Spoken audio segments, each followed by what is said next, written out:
ದೇವರ ಪೂಜಾ ಸಂದರ್ಭದಲ್ಲಿ ಹಲವು ತರಹದ ಗಂಟೆಗಳನ್ನು ಬಳಸುತ್ತಾರೆ.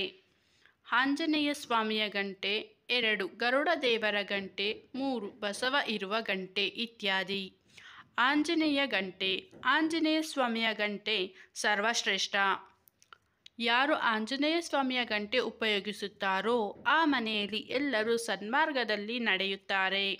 ಆ ಮನೆಯಲ್ಲಿ ಯಾವುದೇ ದುಷ್ಟಶಕ್ತಿಯ ಕೆಲಸವೂ ನಡೆಯುವುದಿಲ್ಲ.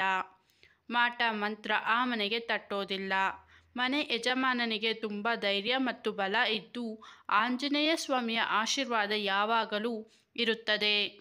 ಪೂಜೆಯ ಕೊನೆಯಲ್ಲಿ ಆಂಜನೇಯ ಸ್ವಾಮಿಗೆ ಗಂಧ ಇಟ್ಟು ರಾಮದೇವರ ಅಥವಾ ವಿಷ್ಣುವಿನ ಪ್ರಸಾದದ ತುಳಸಿಯನ್ನು ಆಂಜನೇಯ ಸ್ವಾಮಿಯ ತಲೆಯ ಮೇಲೆ ಇಡಬೇಕು. ಇದರಿಂದ ಆಂಜನೇಯ ಸ್ವಾಮಿಯ ಪೂರ್ಣ ಅನುಗ್ರಹವಾಗಿ ಮನೆಯಲ್ಲಿ ಸುಖ, ಶಾಂತಿ, ನೆಮ್ಮದಿ ನೆಲೆಸುತ್ತದೆ. ಗರುಡ ದೇವರ ಗಂಟೆ. ಗರುಡ ದೇವರ ಗಂಟೆಯನ್ನು ಮಾಂತ್ರಿಕರು, ಶಕ್ತಿ ದೇವತೆಗಳ ಆರಾಧಕರು ದುಷ್ಟಶಕ್ತಿಗಳ ಶಮನಕ್ಕೆ ಹೆಚ್ಚು ಉಪಯೋಗಿಸುತ್ತಾರೆ. ಸುದರ್ಶನ ಚಕ್ರ ಪೂಜೆಗೆ ಬಳಸಲಾಗುತ್ತದೆ. ಈ ಗಂಟೆಯನ್ನು ಬಳಸುವುದರಿಂದ ಮನೆಯಲ್ಲಿ ಮಾಟ ಮಂತ್ರ ನಡೆಯೋದಿಲ್ಲ, ದುಷ್ಟಶಕ್ತಿ ಇರುವುದಿಲ್ಲ. 3 ಬಸವದೇವರು ಇರುವ ಗಂಟೆ. ಬಸವದೇವರು ಇರುವ ಗಂಟೆಯನ್ನು ಶೈವ ಪೂಜಾ ಪದ್ಧತಿಯಲ್ಲಿ ಬಳಸಲಾಗುವುದು. ಇದನ್ನು ಶೈವರು ಬಳಸುವುದು.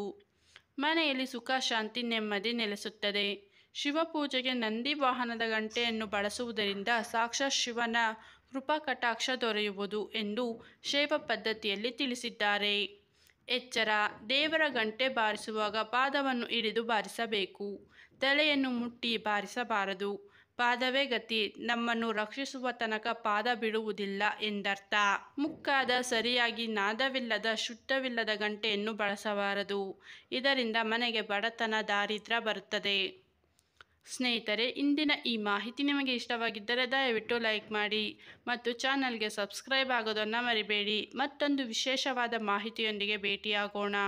ಧನ್ಯವಾದಗಳು.